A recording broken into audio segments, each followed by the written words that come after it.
चलते prime minister की मुश्किलें और बढ़ती जा रही है, आज भी कर रहे हैं क्या कहना चाहेंगे इसके बारे में? आई थिंक ये कोई भी डिबेट इम्पॉर्टेंट होता है. I think it's important to debate because subjects like this do give room for debate. I guess they are made to create a conversation and debate. I really believe in freedom of speech. मैं हमेशा कहती हूँ कि किसी भी film कोई भी वो फिल्म हो, आई थिंक एक फ्री डेमोक्रेटिक सोसाइटी में एक फ्री डेमोक्रेटिक सिस्टम से फिल्म को रिलीज़ करना और फिल्म का रिलीज़ होना बहुत ज़रूरी है. चाहे उसका जो भी माइंडसेट हो, वो जो भी रिप्रेजेंट करता हो. I think as a mature society हम सब में ये क्षमता है कि हम खुद एज एन ऑडियंस ये डिटर्मिन कर पाए कि जो हम देख रहे हैं क्या वो सही है, क्या वो गलत है. तो मैं जब भी किसी भी फिल्म के साथ कोई रुकावट आती है, मैं हमेशा यही कहती हूँ, और इस फिल्म के लिए भी मैं यही कहूँगी कि एक डेमोक्रेटिक प्रोसेस होता है. एक हमारा सर्टिफिकेशन बोर्ड है जिन्होंने हम श्योर फिल्म देखी है और वो उसके हिसाब से उसको सर्टिफिकेशन भी मिली होगी. तो every film should get its due opportunity to reach the audience and it's up to the audience to determine whether a film is worthy of their viewing, good, bad, ugly, whatever. Ma'am, freedom speech की बात कर रहे हैं आप. Nasruddin Shah freedom speech पर ही सवाल उठाते, इसके लिए क्या कहना आपका, उनके ट्वीट कीजिए खासतौर.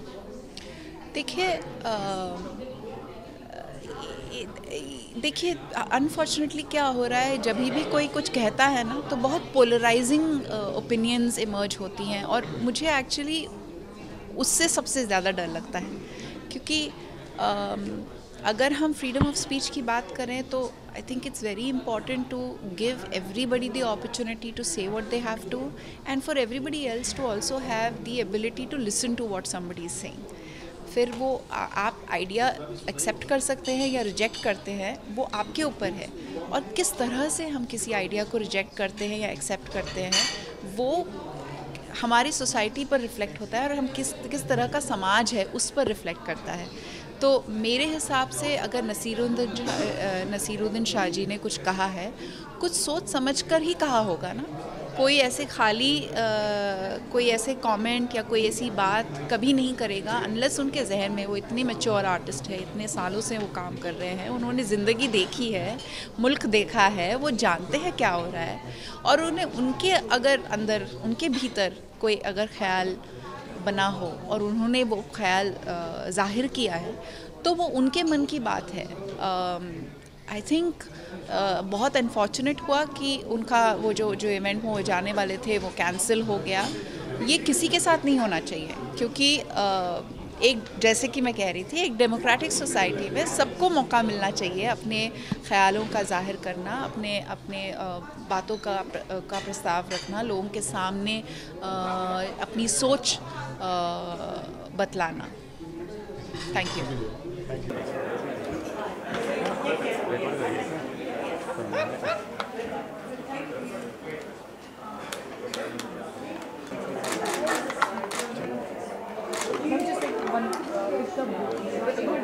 लाइट है यार.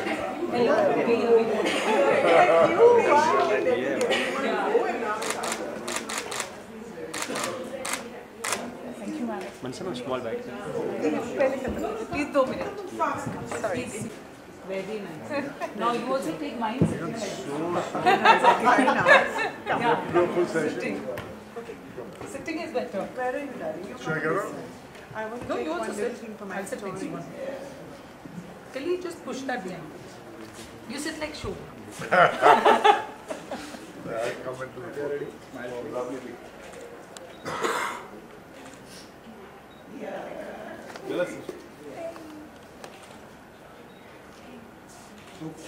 Thank you.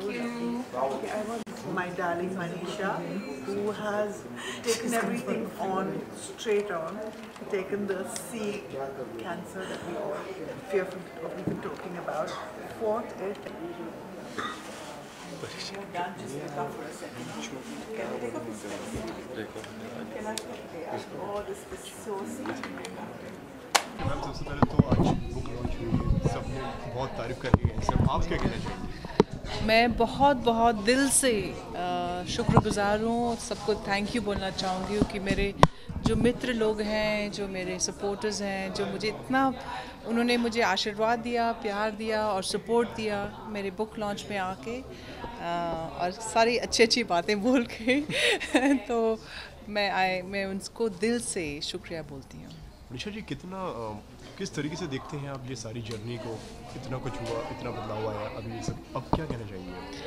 ये मुझे लगता है कि मेरे हिसाब से ये एक गिफ्ट था मेरे लिए और जब भी कोई मुश्किलें आती हैं हम लोग परेशान हो जाते हैं, लेकिन मुझे लगता है मुश्किलें आती हैं हमको कुछ सिखाने, कुछ बहुत ही अच्छा कुछ गिफ्ट दे के जाती हैं।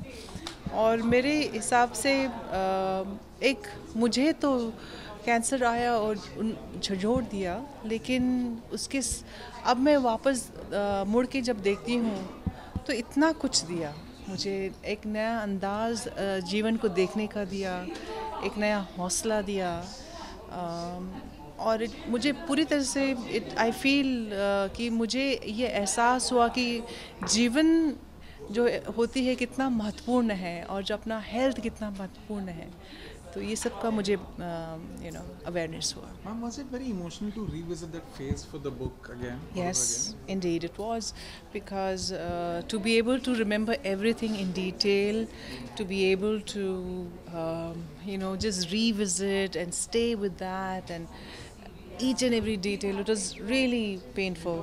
और मैं तो बहुत बार किताब को बंद कर चुकी थी। मुझे लग रहा था कि मैं ख़त्म नहीं कर पाऊँगी किताब, मुझे लग रहा था कि मैं लिख नहीं पाऊँगी किताब। तो काफ़ी बार ऐसा हुआ कि मुझे लगा कि this was a bad idea and I should not attempt writing, so मैंने किताब को काफ़ी बार बंद भी किया। What kept you going? I guess I just wanted to tell the story and I wanted people to know and I wanted to encourage myself as well as other cancer patients who've been diagnosed, and that hope, that thing kept me going. Plus I had a great support system with my publisher Gurveen, jo aaj she's so adorably, she has been part of this whole process. Gurveen जो मेरी publisher हैं, उन्होंने भी मुझे बहुत वो दिया, encouragement किया। इसके अलावा राकेश रोशन की भी आज न्यूज़ आई है, कैंसर है, उनके लिए क्या कुछ एडवाइस? देखिए ये जो मैं एक ही चीज़ कह सकती हूँ कि I am sure there is a way out, कि हौसला ना हारें। ये इन सब चीज़ों का ट्रीटमेंट होता है आजकल, हालांकि बहुत डरावनी चीज़ है, लेकिन फिर भी इसका कुछ ना कुछ अच्छा वो होता ही है, इलाज होता ही है। तो I am sure he will come out winner and I pray to God that he comes out winner.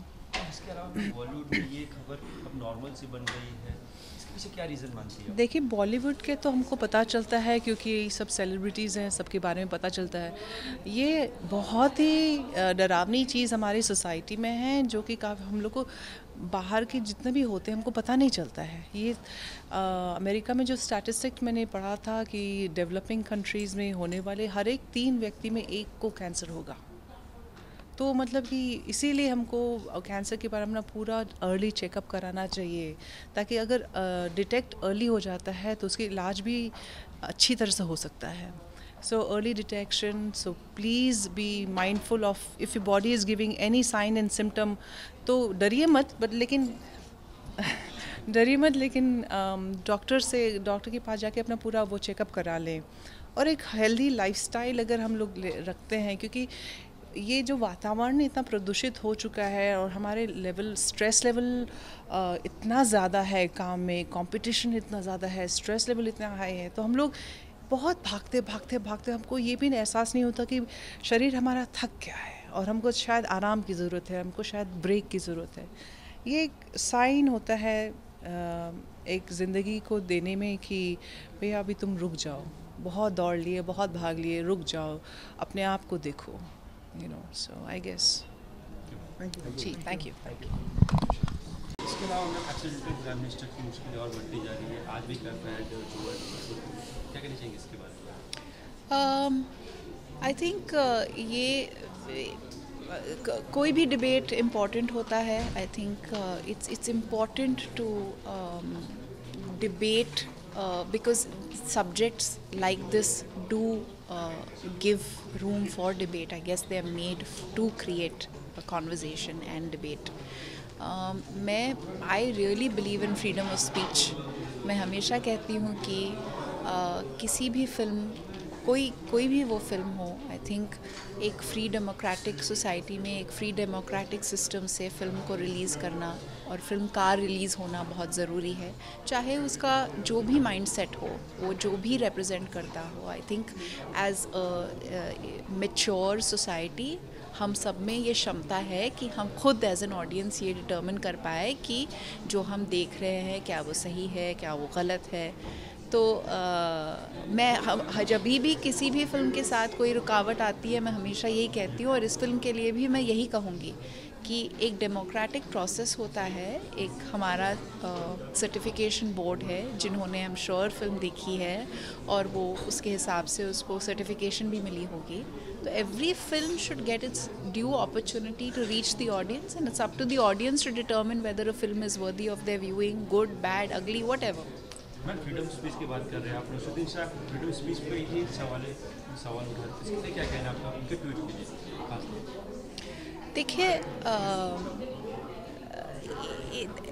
देखिए अनफॉर्चुनेटली क्या हो रहा है, जब भी कोई कुछ कहता है ना, तो बहुत पोलराइजिंग ओपिनियंस इमर्ज होती हैं, और मुझे एक्चुअली उससे सबसे ज़्यादा डर लगता है. क्योंकि अगर हम फ्रीडम ऑफ स्पीच की बात करें तो I think it's very important to give everybody the opportunity to say what they have to, and for everybody else to also have the ability to listen to what somebody is saying. फिर वो आप idea accept कर सकते हैं या reject करते हैं, वो आपके ऊपर है. और किस तरह से हम किसी आइडिया को रिजेक्ट करते हैं या एक्सेप्ट करते हैं, वो हमारी सोसाइटी पर रिफ्लेक्ट होता है, और हम किस तरह का समाज है उस पर रिफ्लेक्ट करता है. तो मेरे हिसाब से अगर नसीरुद्दीन शाह जी ने कुछ कहा है, कुछ सोच समझ कर ही कहा होगा ना.